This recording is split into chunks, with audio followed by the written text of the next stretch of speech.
look now at the Capgemini Ryder Cup Insights featuring a World Golf Hall of Fame member, Lanny Wadkins, 8-time Ryder Cup team member and a star of the U.S. team. Notably, 1983, teams tied at 13, 10 matches completed. Came down to this final 2 matches. On the 18th, Lanny with that third to inches would win the hole, have the match against Jose Maria Canizares, earning a pivotal half point. We're going to be a 14.5, 13.5 victory for the United States. That wedge broke European heart. Well, Lanny was named the captain of the U.S. team for the 1995 Ryder Cup held upstate New York at Oak Hill. This time, the Europeans got the better of Lanny's team, 14.5 to 13.5, but it is quite a record Lanny Wadkins built in the Ryder Cup over the years. 21.5 points. Only Arnold Palmer and Billy Casper have accumulated more, all the way back to 1977. When he made his debut the same year, he won the PGA Championship. And the World Golf Hall of Famer joins us now. Lanny, it's always good to see you. I'm curious how much this captain's job has changed in the 30 years, because Keegan has now an entire support team around him. He has got a team manager in John Wood, all of these vice captains. What did you have back at Oak Hill? I had my brother. I brought him along as an assistant captain, more to watch the players during practice, because Bobby was still on tour at the time and knew how they were playing. So I got great feedback and honest feedback from Bobby, so that he was a big, big help. I'm not even sure the PGA paid his expenses at that point in time. Then I found as the matches got going, I needed more help. And I actually enlisted Gordon Johnson, who was a pro at Preston Trail, and Dick Harmon, who was the brother of Craig Harmon, who was a pro at Oak Hill at the time, and my teacher as assistant captains. Got him a cart, got him wireless things where they could communicate with me, and basically they helped me a whole lot as the week went on. Lanny, it's interesting, in this modern era of Ryder Cups, I keep hearing the word camaraderie. You know, the players getting together, wives, dinners, making sure everybody kind of likes each other ahead of time. Was camaraderie a big discussion point across your 8 playings, or was it more about just showing up and playing and getting the job done? Pretty much showing up and playing, getting the job done, Damon. We, didn't think about it. I'm assuming that today's players have a bigger issue because they're all flying in their own private jets. We didn't have that luxury. So we're probably all flying back in economy together back in the day. So it wasn't quite the way we traveled, but that may have been a difference. But had a lot of different, partners when I played, and got along with everybody. And we actually made new friends at Ryder Cup. Some of the guys that we didn't hang out with on tour that made teams, we got to know better, on Ryder Cup week. So a lot of my friendships on tour came from playing on the teams and making more friends, during that week. So much has changed over the years, Lanny, with the Ryder Cup, not least this year. Now the American team's players are being paid. Where do you fall on that issue? Would you like to have been paid at that point, or is it just a matter of patriotism for you and that the payment doesn't really and shouldn't matter? I don't think the payment should matter. I mean, I think any of us would have, cut off a limb to play on the Ryder Cup team back when I played. We wanted to play so badly, it never crossed our mind to be paid, at least when I was playing. I don't think any of the pay for, play stuff came along until after I was done playing. But, it was just a massive honor to represent your country. And the money just didn't even enter the equation. Lanny, you know what it's like to play. You know what it's like to captain. How do you think Keegan Bradley handled the decision-making process, then ultimately the decision to captain solely and not play? I think it was a great decision on Keegan's part. I think he made exactly the right choice. I think Keegan's going to be a fantastic captain. I love his energy, what he brings to it. His personality is perfect personality for a Ryder Cup captain. He's a fighter. He's into it. He takes no crap off anybody. I like that with him a lot. The job is too big to try and play. And also, Keegan's not Scotty Scheffler. I mean, let's get right down to it. And had he been Tiger Woods or Scotty Scheffler, might have been a different deal. But, the separation, as good a player as Keegan is, the amount of separation between him and, say, Sam Burns is not that great. Not compared to Scotty Scheffler or Tiger Woods. Those two guys, maybe a different situation. Keegan had 6 captain's picks, Lanny. You only had 2 back then in 1995. What's the right number, or would you just pick the entire team? That's a great question. I don't know. All the teams, I guess I made it my first one in a way. I was the PGA champion, and the PGA champion was automatic.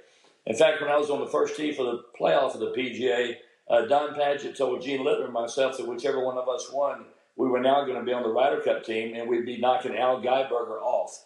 So the PGA champion was automatic, and I think stayed that way for a while until the first captain's picks were actually 89. Raymond Floyd had the picks, and ironically, I was the first pick along with Tom Watson in 89. So that was the first time that there were captain's picks.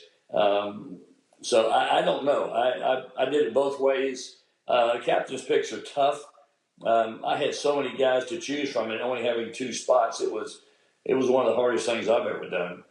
Lanny, Luke Donald gets the job in back-to-back Ryder Cups. What are the advantages or disadvantages you think that Europe will have for bringing back the same voice, even if it was a victory a couple years ago in Rome?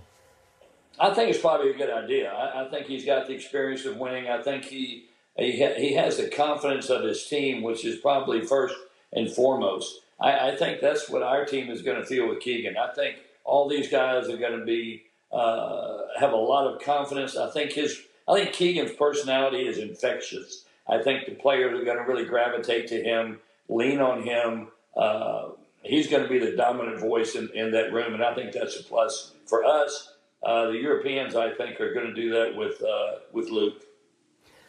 Lanny, when I look back over Ryder Cup over the last 30-odd years, when I think of the captains who were most obviously pained by defeat, I think of you and I think of Hal Sutton. When you look back on 95, do you look back and say, well, I should have done this differently, or I made a mistake here? How do you process it? Well, I don't know that I could have done a whole lot differently, Eamon. I also had a 3-point lead with 11 matches to play in singles. So, honestly, we had done a lot of things right, leading up to the singles matches. And the way the singles lined up, the guys were in pretty good shape. I had sent Lehman off first. He beat Ballesteros in the first match. Corey Pavin beat Bernhard Langer. So, you're talking their 2 main guys went down. Mickelson won at the end. Maybe I could have played some other guys more matches. I did make a very concerted effort to get everybody involved in the matches, playing at least 2-3 times. Maybe I tried to be too generous with that, but we had a very well-balanced team. I had a couple guys that didn't play up to their capabilities, but that happens in every Ryder Cup. There'll be guys that are going to leave at Bethpage disappointed in the way they played, and just part of it. It's golf. Lanny, you hit some of the most consequential shots in the history of the Ryder Cup, including 1983. I was always curious, did you prepare differently for a Ryder Cup than you would a major championship or a stroke play event? How did you get the knife so sharp time after time after time in the Ryder Cup in particular?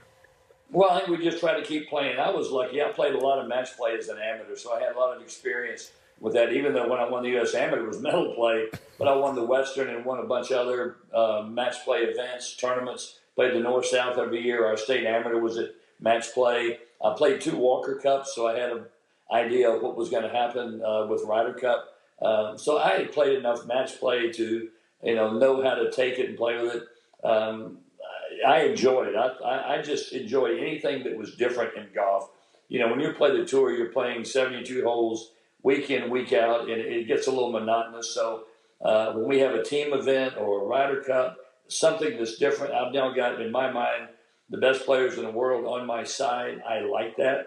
I got to play with Raymond Floyd as my partner, Corey Pavin as my partner, Payne Stewart. I mean, going down the line, just some guys that could really, really play and that were great friends and have remained great friends. There seems to be an assumption that the crowd will be the 13th man for the American team next week at Bethpage, Lanny, which kind of underestimates how many Europeans actually live in the tri-state area here as well. Do you have any concerns that the crowd could actually cross the line in terms of behaviour? Well, I hope not. I don't think they ever have. I think most parts they've been rowdy. I mean, the crowds have always been rowdy. I always find it very interesting that we never say a word about what happens to us when we're playing in Europe. I know I've been on the first tee as far back as 1985, been introduced and had the entire grandstands boo me. You know, you showed the picture earlier in the day of a shot I'm chipping in at 18, playing with Payne Stewart as my partner in an alternate shot match, and there must be 5, 6 people deep behind the green.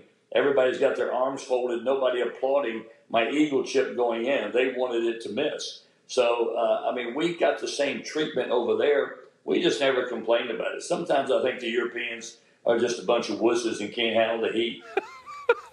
Lanny, what are you most looking forward to next week? We just had Todd and Rex on, and we've kind of all agreed that there's just so many unknowns when you have these two great teams, Rory playing great, Scotty playing great, the New York metropolitan area. What are you most looking forward to?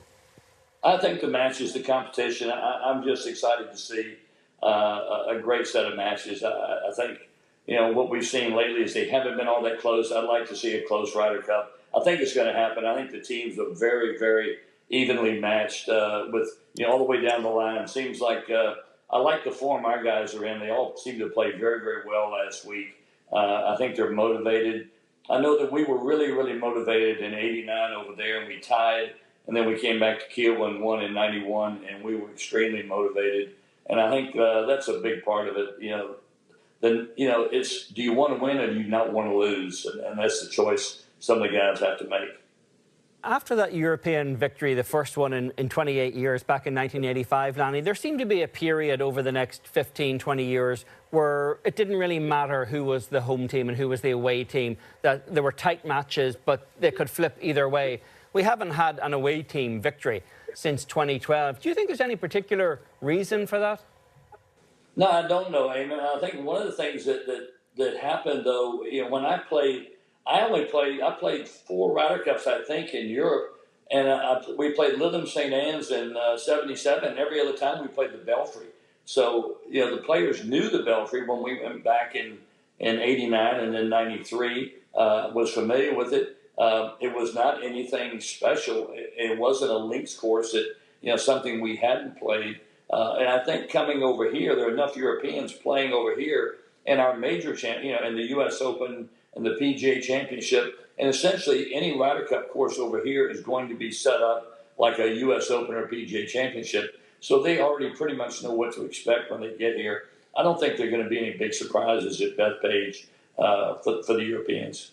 Well, you can't write the history of the Ryder Cup without the name Lanny Wadkins, which is why we brought you on. We appreciate it, buddy. Thanks, Lanny.